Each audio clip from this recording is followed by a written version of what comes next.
Coucou tout le monde, j'espère que vous allez bien. Alors, je vous avais dit que j'allais faire une vidéo parlant du cancer du sein que j'ai eu.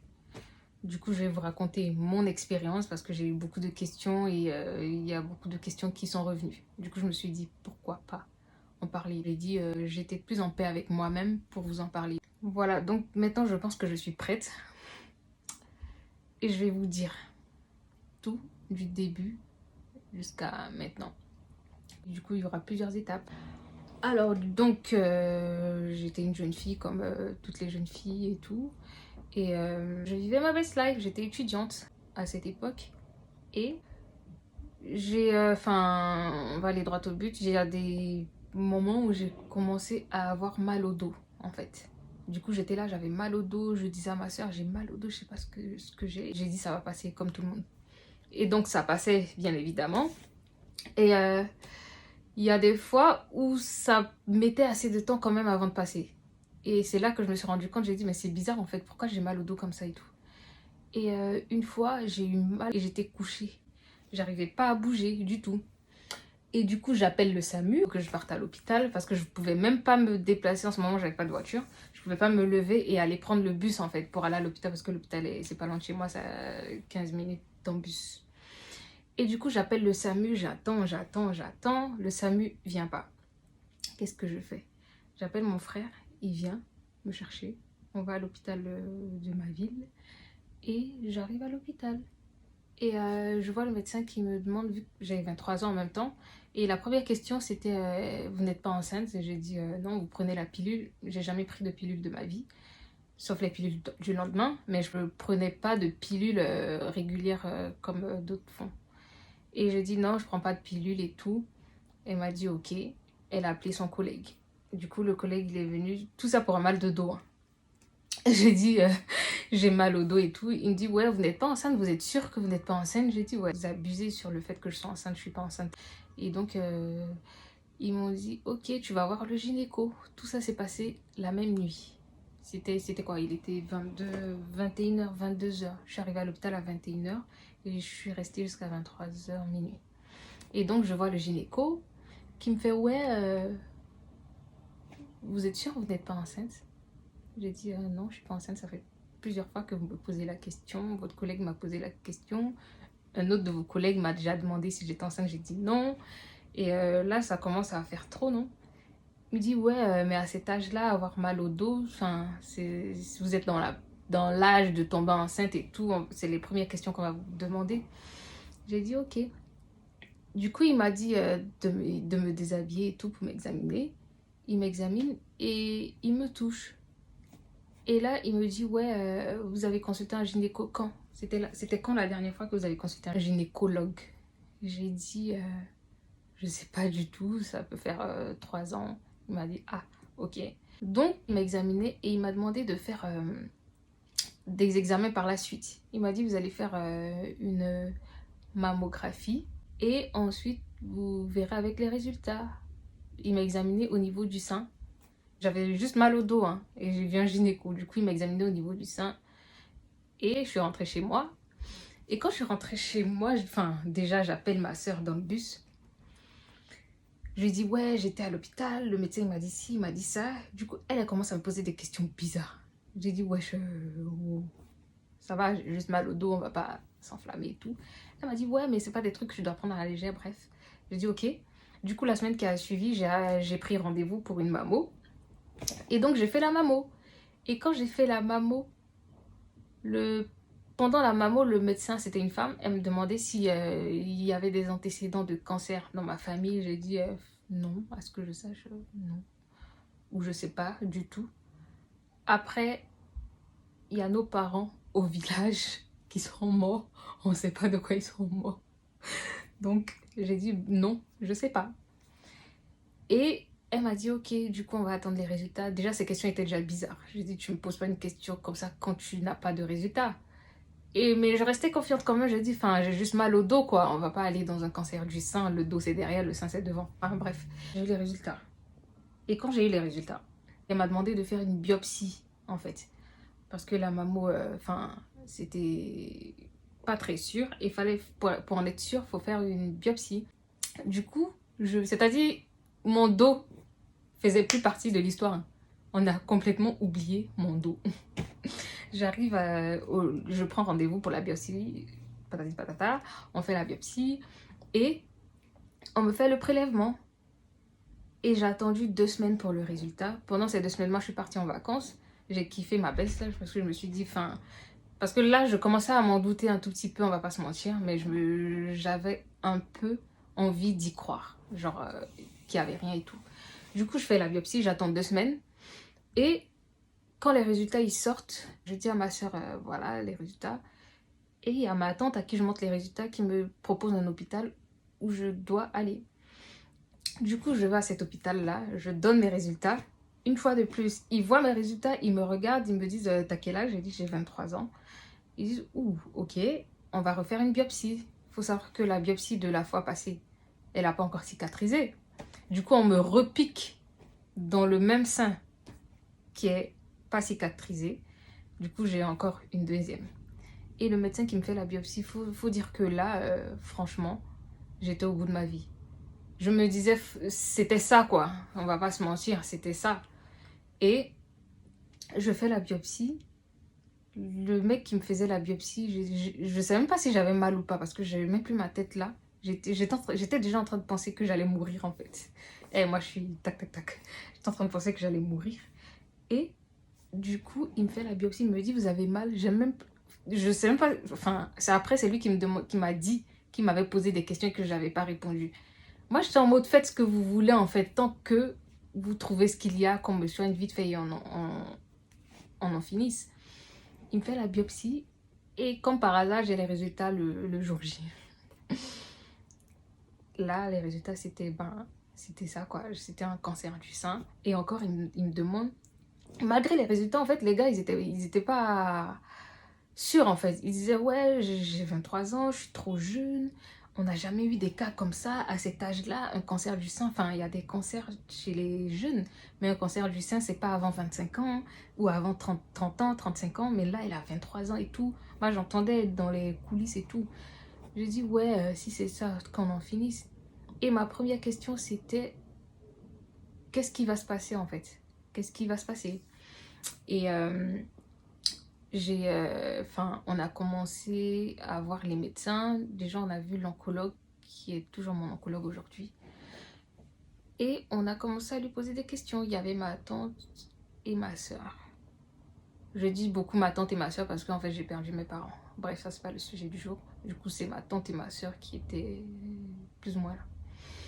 Et donc, il y a ma tante qui demande au médecin, ouais, est-ce que vous êtes sûr que c'est vraiment un cancer? Ok, mais comment c'est possible qu'elle ait un cancer à cet âge? Patati patata. Les médecins, ils ont dit, même eux, ils savent pas. Même eux, ils n'ont jamais vu ça. Et encore 25 ans, quoi. Et ils ont dit, ouais, il faut qu'ils commencent à se concerter et tout pour savoir qu'est-ce qu'il faut faire. Et donc, moi, mes questions, c'était, mais j'avais mal au dos au départ. Comment ça se fait qu'on est arrivé dans le sein, en fait? Et du coup, on me fait faire une radio pour le dos, pour les os et tout. Et là, qu'est-ce qu'on découvre, en fait? Le cancer, il s'est propagé dans les os. D'où mon mal de dos. C'est là, on dit, vous voyez quand on dit, hein? Eh, j'étais choquée. J'étais dépassée. J'étais grave dépassée. J'ai dit, mais attends, dans mon petit corps, là, il y a tout ça dedans, quoi. Ok, allons seulement. On est damnés. Donc, je rigole aujourd'hui parce qu'en fait, c'est passé, c'est derrière. Et quand je repense aux scènes, en fait, ça me fait rire. Et donc, j'arrive Enfin, je suis encore à l'hôpital. Tout ça s'est passé le même jour, en fait. Le même jour que j'ai eu les résultats et tout. On a fait la radio. Et le lendemain, en fait, là, j'ai commencé à défiler à l'hôpital. Du lundi au lundi, j'étais à l'hôpital. Et je faisais la radio, je voyais les médecins, les chirurgiens, je voyais tout le monde en même temps. Du coup, ma tête était... Et donc, je vois le médecin pour les os qui me dit, ouais, vu l'état de... Au niveau des os, c'était la colonne vertébrale et le bas du dos, en fait. Ils m'ont dit, ouais, la colonne vertébrale, faut qu'on commence tout de suite, sinon elle risque d'être paralysée. Et quand j'ai entendu paralysée, j'étais en mode, tuez-moi en même temps. J'étais là, je dis, tuez-moi en même temps, c'est pas mieux. Du coup, ils me disent, ouais, il faut qu'on commence par le dos. Après, non, on me dit, il faut qu'on commence par le sein. Du coup, même eux, ils n'étaient pas sûrs, en fait, vu que j'étais très jeune. Et ils n'avaient jamais eu de cas comme ça où le cancer s'est propagé, mais à un stade où on n'était pas prêt, en fait. J'étais à la phase 4, si je ne me trompe pas. Parce qu'à partir du moment où ça se propage, c'est que le cancer, il est vraiment avancé. Et il y a des cas où on ne peut vraiment pas traiter. Et du coup, le médecin qui avait dit, même elle n'est pas sûre qu'on pourra traiter, en fait. Et je pense que c'est pour ça que j'étais vide, en fait. J'étais sans émotion, j'étais vide, en fait. Voilà. Je pense que c'est pour ça que je réagissais même pas. On me parlait même. J'étais... Ouh, je sais pas. Et donc, j'ai fait la radio pour les os et on devait commencer le traitement. Et il y a mon oncologue qui me dit, ouais, je préfère qu'on commence la chimiothérapie pour arrêter le processus pour arrêter l'évolution de la maladie. Comme ça va bloquer au niveau des os. La maladie va arrêter d'évoluer. Et on pourra attaquer maintenant les os. Et comme je suis majeure, on demande mon avis, mon accord, il faut que je signe des documents. Et je lis même pas. Même s'ils avaient écrit on t'égorge ce soir, j'ai signé. Même si on m'a dit, ma chérie, on va t'amputer, j'ai signé. Même si on m'a dit oui, on va prendre un pistolet, on va tirer dans ton dos, j'ai tout signé. Tous les papiers qu'ils ont envoyés, j'ai signé. Et en fait, quand je parlais au médecin, ma soeur et ma tante ne pouvaient pas assister parce que j'étais majeure en fait. Du coup, c'était secret professionnel. Même si après, je partais tout poucave. Mais on va dire que ouais, ça s'est passé comme ça. Et comme j'étais majeure, je voyais directement le médecin. Et le médecin qui me dit, ouais, faut que tu signes les papiers, comme ça, tu es consentante pour la suite. Je dis, ok.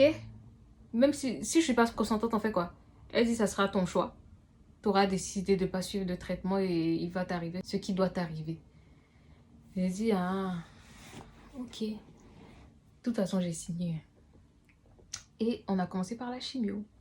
Du coup, la chimio, moi je connaissais pas. Moi je voyais à la télé, dans les films, et on voit à la télé, mais on voit pas exactement ce qui se passe dans la chimio. Alors qu'il fallait passer par la chimio pour stopper la maladie. Je guérissais pas, mais il fallait la stopper, fallait arrêter l'évolution en fait, pour pouvoir faire un traitement pour les os. Du coup, moi je dis ok, je suis contente, je vais faire la chimio, patati patata, je serai bien et tout. Donc je fais la chimio et il m'avait prévenu hein, que la chimio thoracique, il y aura des effets secondaires et tout. J'ai dit ok, tant que ça peut me soigner. Et elle me dit encore que je te garantis rien. De toute façon, la première chimio, c'est la chimio qui sera décisive en fait. Si la maladie, elle arrête d'évoluer, on pourra continuer. Mais si la maladie, malgré la chimio, elle continue d'évoluer à cette vitesse-là, ça sera enfin, elle veut pas me dire que c'est mort. Elle me dit avec des mots qui sont compréhensibles, quoi. En mode, ça sera compliqué, ça va pas évoluer, ça va pas avancer par par là. Je dis, ok, j'ai compris. Je comprenais, je suis pas, j'ai 23 ans quand même, j'ai pas 14 ans, quoi. J'ai dit, ok, j'ai compris. Elle dit, ouais, du coup, on va faire la première chimio. Donc, je fais la première chimio. Et là, au bout de 2 jours, les effets secondaires, même pas 2 jours, le même jour, j'ai fait la première chimio, le même jour, les effets secondaires ont commencé. J'étais fatiguée, j'avais le vertige, la nausée, j'étais pâle. Au bout de 2 jours, 3 jours, mes cheveux ont commencé à tomber. Là, j'ai dit, ah ouais, c'est ça qui fait perdre les cheveux. Moi, je pensais que c'est toi qui coupais tes cheveux, en fait. Mais non, ça se passe pas comme ça. C'est toi qui perds, c'est la chimio qui te fait perdre tes cheveux. Vu que ça tue toutes tes cellules qui sont dans ton corps, ça tue tout. Tu n'as rien, tu n'as même plus de défense pour te protéger de toute infection, en fait. Genre, t'es vide. En gros, ton corps, il est là, mais à l'intérieur, il n'y a rien pour te protéger. Et du coup, j'ai perdu mes cheveux. Tout m'énervait, en fait. En fait, la chimio, c'est genre... euh, tout t'énerve, tu perds le goût, l'odorat et tout ce qui sent bon en fait, tout ça, tout sent mauvais si vous voulez. Tout sent mauvais, c'est-à-dire j'étais malade, du coup on me faisait mes plats préférés et tout, ça sentait mauvais. C'est-à-dire la nourriture arrive, je vomis. Dès que je vois un truc, je vomis. Et j'étais, pendant la chimio, j'étais hospitalisée. Dès que, et j'avais pas faim en fait. Et même quand j'avais faim, dès que la nourriture arrivait, je vomissais. Dès que la nourriture arrivait, je vomissais. J'ai dit, mais ça, c'est quelle histoire ça? J'ai commencé à maigrir, mais déjà que ceux qui me connaissent savent que j'ai jamais fait 50 kilos. À l'époque, là, je suis dans les 55. Mais je suis descendue à 39 kilos en 2 semaines. J'étais à 49, hein. C'est pas comme si j'étais à 60 kilos, j'étais à 49. Mais en 2 semaines, je suis descendue à 39 kilos. Et je pouvais pas manger en fait. Et de toute façon, tout ce que je mangeais, je vomissais. Tout ce que je mangeais, je vomissais. Et même à l'hôpital, vu que la nourriture de l'hôpital, c'était pas bon, les infirmières, elles me disaient, ouais, si tu veux un McDo, dis-nous, je vais sortir, je vais l'acheter. Franchement, ils étaient tellement bien. Et l'hôpital où j'étais, franchement, c'est le meilleur hôpital, quoi. C'était à l'Institut Curie. Et franchement, là-bas, ils sont top. Et les infirmières me disaient, ouais, si t'as quelque chose, tu m'appelles. Et enfin, j'étais, si vous voulez, chouchoutée, quoi. Je sais pas si c'est le mot adapté, mais j'étais chouchoutée. J'étais malade, mais le fait que je sois malade, en fait, ils savaient ce que j'endurais, ils savaient ce que je vivais. Et en plus, à mon âge, les gens de mon âge, ils vivaient, ils sortaient, faisaient du shopping, allaient en boîte, même si je suis pas très boîte et tout. Enfin, ils vivaient leur vie, quoi. Ils étaient étudiants et tout. Moi, j'ai arrêté tout ça. J'étais à l'hôpital, je vivais hôpital. Je mangeais hôpital, je respirais hôpital. C'est-à-dire, tellement que j'arrivais pas à manger, en fait, j'étais... Enfin, j'étais dégoûtée, quoi. J'étais grave dégoûtée. Tout m'énervait. J'arrivais pas à manger. Je mange, je vomis, je bois, je vomis. Oh, on va où? Je fais quoi, en fait? Et il y a des moments où j'étais en mode pourquoi moi? Pourquoi ça m'arrive? Pourquoi ci? Pourquoi ça? Et à ces moments-là, tu peux pas mettre la faute sur les autres. Tu vois? Et j'étais en mode je me plains où en fait? C'était plus ça. Je me plains chez qui? Je me plains où? Je voyais un psy. Mais le psy, à un moment, moi, je l'envoyais chier. Parce que je lui parle, mais je me plains chez qui? Je peux pas me plaindre chez lui. Je peux pas me plaindre chez moi, chez ma famille. Je peux pas. Donc, en gros, enfin, t'es pas seul. Hein. T'es pas seul, t'es entouré. Mais c'est toi qui vis ta chose en fait. Donc, t'es seul. C'est toi qui vis ta chose, t'es seul. Et en plus, en même temps, je réfléchissais à je vais pas souffrir comme ça et le traitement va pas marcher. Parce que c'était soit ça passe ou ça casse. Parce que le stade où j'étais, c'était il y a 2 cas. Il y a 2 cas. Soit ça marche, soit ça marche pas. Et si ça marche pas, on fait quoi? J'étais là. C'est-à-dire, plutôt que de penser à ce que je suis en train de vivre là, genre je vomis, il faut que je mange pour prendre des forces, moi je pensais à et si ça marche pas? Du coup, il y avait tout ça qui me traumatisait, il y avait tout quoi. Et pourquoi moi, tout était mélangé dans ma tête. Et j'avais pas dit à mes copines en fait. Du coup, je répondais pas aux messages. Quand on m'envoyait des messages, je répondais pas. On m'appelait, je répondais pas. Je pouvais pas communiquer. J'avais même pas de force en fait. C'est-à-dire même pour parler, je pouvais même pas faire de gestes. Ma bouche, j'avais pas de force en fait pour parler. Et comme j'avais la nausée, ma bouche j'étais dégueulasse en fait, si vous voulez, remplie de crachats et tout. Bref, on va sauter ces détails-là. C'est pas important. Mais en tout cas, pour la chimio, je vais pas dire que ça s'est bien passé, ça s'est mal passé. Ça s'est mal passé, j'ai mal partout. Et à force de vomir en fait, j'ai mal aux abdos. C'est-à-dire, tu vomis, tu vomis, tu vomis. J'ai mal aux abdos. Et j'avais mal au dos. Mon dos me faisait toujours mal. Et du coup, je me disais, mais c'était pas censé ralentir la maladie. Sauf que c'était ralentir dans le sens que ça n'évolue pas. Mais ça voulait pas dire que ça soignait mon dos qui avait déjà été, mes os qui avaient déjà été atteints. Et mon dos qui était atteint, c'était quoi? Il y avait, au niveau de ma colonne vertébrale, il y avait un trou. Et c'est le trou, c'est-à-dire le cancer était arrivé jusque dans mon dos et ça avait rongé l'os en fait qui protège la moelle, si vous voulez. Du coup, j'étais à 2 doigts d'être paralysée, quoi. Comme le médecin il avait dit. Mais moi, j'écoutais, mais j'avais pas vu les images, les radios et tout. J'avais rien vu. Moi, tout était en audio. J'avais pas d'image, en fait, en soi. J'avais rien. En plus, j'étais assez traumatisée comme ça. Et même si on me montrait les images, je pense pas que j'aurais compris, quoi. Des radios, des scanners, des patati patata. Et du coup, je vois, quand on m'a expliqué et que j'ai vu, j'ai dit, ah ouais, mais comment c'est possible que j'arrive encore à marcher? Il m'a dit, ouais, que la petite partie d'os qui reste, c'est cette partie-là qu'on doit tout faire pour sauver, en fait. Du coup, fallait passer par la chimio. Et ensuite, traiter les os. Sauf que fallait attendre que la chimio soit efficace. Si elle n'était pas efficace, si elle n'était pas efficace, c'était soit le paralysie. Mais je pense qu'on allait insister, mais pour voir jusqu'où la chimio nous aurait envoyé. Mais en même temps, fallait voir mon poids, mon âge, la dose. En fait, il y avait tout ça. Le stade où j'étais, c'était pas... Déjà, il disait que c'était pas pour mon âge. Et la dose qu'on me donnait, fallait doser par rapport à mon âge, par rapport à mon poids, par rapport à ma taille et tout. Donc, il y avait tout ça et tout. Dans la prochaine vidéo, je vous montrerai comment on a évolué avec les os et tout ce qui suit.